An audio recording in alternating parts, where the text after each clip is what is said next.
بسم الله الرحمن الرحيم. عن أنس رضي الله تعالى عنه أن النبي صلى الله عليه وسلم نهى أن يشرب الرجل قائما فقيل الأكل قال ذاك شر قال أبو عيسى هذا حديث حسن صحيح. حضرت انس رضی اللہ تعالیٰ عنہ سے روایت ہے، نبی اکرم صلی اللہ علیہ وسلم نے منع فرمایا کہ کڑے ہو کر پانی نہ پیا کرے۔ نبی علیہ السلام سے پوچھا گیا، اے اللہ کے رسول، کانے کے متعلق کیا حکم ہے؟ نبی اکرم صلی اللہ علیہ وسلم نے فرمایا، وہ تو اس سے بھی زیادہ برا ہے۔ معلوم یہ ہوا کہ پانی اور کانا ہمیں بیٹھ کے پینا اور کانا چاہیے۔ یہ کسی بھی طریقے سے مناسب نہیں ہے کہ کھڑے ہو کر کانا کھایا جائے یا کھڑے ہو کر پانی پیا جائے۔ نبی اکرم صلی اللہ علیہ وسلم کا سنت مبارکہ ہے۔ پانی پینے کے آداب: پانی بیٹھ کر پیا جائے، پہلا ادب۔ دوسرا ادب، دائیں ہاتھ سے پیا جائے۔ تیسرا ادب، پانی پہلے دیکھ کر پھر پیا جائے۔ چوتھا ادب، ابتدا میں بسم اللہ الرحمن الرحیم پڑھ کر پانی پیا جائے۔ پانچواں ادب، 3 سانس میں پانی پیا جائے۔ سانس برتن سے باہر لیا جائے۔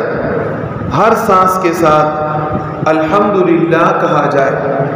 چھٹا ادب، پانی پینے کے بعد اللہ کا شکر ادا کیا جائے اور وہ اس ترتیب سے کہ پانی پینے کے بعد الحمدللہ کہے۔ اسی طرح نبی اکرم صلی اللہ علیہ وسلم کے صحابہ کرام سے کھڑے ہو کر پانی پینا بھی منقول ہے کہ کھڑے ہو کر نبی اکرم صلی اللہ علیہ وسلم کے صحابہ کرام نے پانی پیا ہے۔ جیسے کہ حضرت عبداللہ ابن عباس رضی اللہ تعالی عنہ سے روایت ہے، ان النبی صلی اللہ علیہ وسلم شرب من زمزم وهو قائم، کہ حضرت عبداللہ ابن عباس رضی اللہ تعالی عنہ روایت کرتے ہیں، نبی اکرم صلی اللہ علیہ وسلم نے زمزم کا پانی کھڑے ہو کر پیا تھا۔ تو ایسا نہیں ہے کہ کوئی آدمی اگر کھڑے ہو کر پانی پیے اس کے اوپر ڈائریکٹ ہم فتویٰ لگائیں کہ تم نے حرام کام کیا ہے۔ اس طرح ہمیں نہیں کہنا چاہیے۔ عذر ہو سکتا ہے، بیماری ہو سکتی ہے جس کی بنا پر یہ آدمی کھڑے ہو کر پانی پی رہا ہے۔ سنت کے خلاف ہے کھڑے ہو کر پانی پینا، لیکن اگر آپ زمزم کا پانی پیتے ہیں تو زمزم کا پانی آپ کھڑے ہو کر پئیں گے، اس کے لیے مستحب عمل یہی ہے۔ ایسے ہی آپ نے وضو کیا، آپ کے وضو کا باقی پانی ہے، یہ نلکوں والا پانی نہیں، لوٹے سے آپ نے وضو کیا اور اس وضو کا باقی پانی ہے، وہ وضو والا باقی پانی بھی آپ کھڑے ہو کر پی سکتے ہیں اور یہ بھی ایک مستحب عمل ہے۔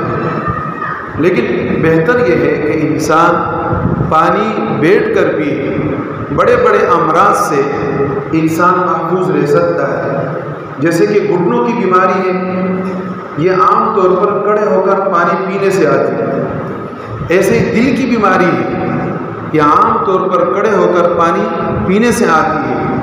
نبی اکرم صلی اللہ علیہ وسلم کے ہر سنت کے اندر ہماری جسمانی اور دینی فائدے ہیں۔ جو بھی عمل کرے گا اللہ پاک اس کو کامیاب فرمائیں گے۔ اللہ رب العزت ہمیں عمل کی توفیق عطا فرمائے۔